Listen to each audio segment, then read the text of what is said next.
The first bit is the powerful DM framework for action. This is actually a very simple framework, but what I see is that most people think of digital marketing as 20 activities, starting with SEO and ending with PPC or something of that sort. So rather than look at it that way, you just need to think in terms of 3 activities essentially: acquire, convert, and retain. Measure is common to all of them. Okay, so acquire is those things which you do to get traffic in. Convert is those things which you do to get the customer to act on your website. Act would mean getting the email address or inquire. Okay, nowadays act largely means getting the email address, because unless the customer is really desperate, they don't get into the inquiry form in the first place. They do quite a bit of cavorting with your website before they decide to even get into the inquiry page. Okay, the last bit is retain, which is what do you do with the email addresses or inquiries that you collect. So there are specific things you need to do. Measure is something which is common to acquire, common to convert, and common to retain. So technically it runs through all 3. Okay. Now, if I were to expand this particular screen, this is what digital marketing is all about. The objective of acquire is to get traffic, of convert is to transact, and retain is to keep customers. And if I were to expand the traffic bit, you essentially have 3 types of traffic. One is paid, the second is earned, and the third is owned. And the nuance here that I want you to understand is paid plus earned should be converted to owned, because this is the cheapest form of traffic that you can possibly use. Paid translates into PPC, social ads, cold email, native ads, a whole bunch of things. Okay, I've just put some of the common tactics used. This is not an exhaustive list. Earned points to social growth, influencer outreach, and search engine rankings. That's what you earn. Okay. And owned is to do with your content and your mailing list. Okay, so when I say paid plus earned should be converted to owned, I'm essentially talking about mailing lists that you possess with you. And the smart marketers in the West have understood this. So now today, when you say, I want to build a website, what you are essentially saying is the objective of the website should be to build my own list. And the moment you start a list, you can get into a dialogue with your customers and prospects. And the dialogue finally culminates in a purchase or a sale. So the idea that you need to sell on your website itself is wrong. The idea that you create a dialogue is what you should start with. Convert translates into transactions. Now, transactions could be as simple as subscribing to a newsletter or to a blog or to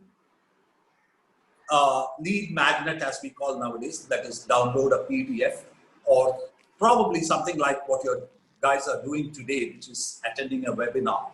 Now, in all these cases, the list is created through either value content or capture devices. So first the content is used to draw the people in, and the capture devices then sort of get in to extract the email address out of you. Okay, and retain kicks in the moment you get a lead. So it is essentially a strategy to start a dialogue. And there are 3 types of retention that you need to know.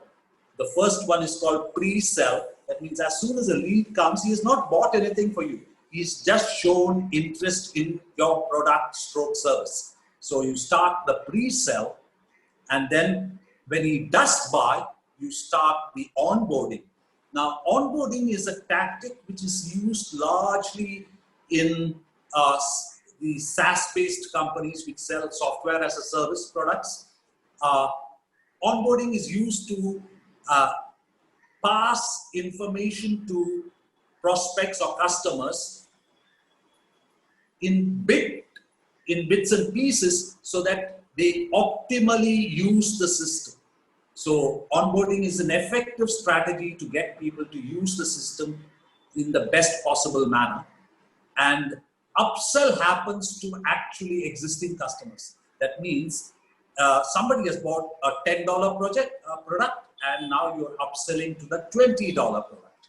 So that's what upsell is. So retention does all this. So, and measure I've kept separate simply because it is applicable to acquire, it's applicable to convert, and it's applicable to retain. Now, this sort of finishes the understanding of DM as we practice it today. And you should know which specific tactic falls into which bucket. Is it an acquire strategy, a convert strategy, or a retain strategy? Now, the thing about modern websites is all 3 of them have to work together.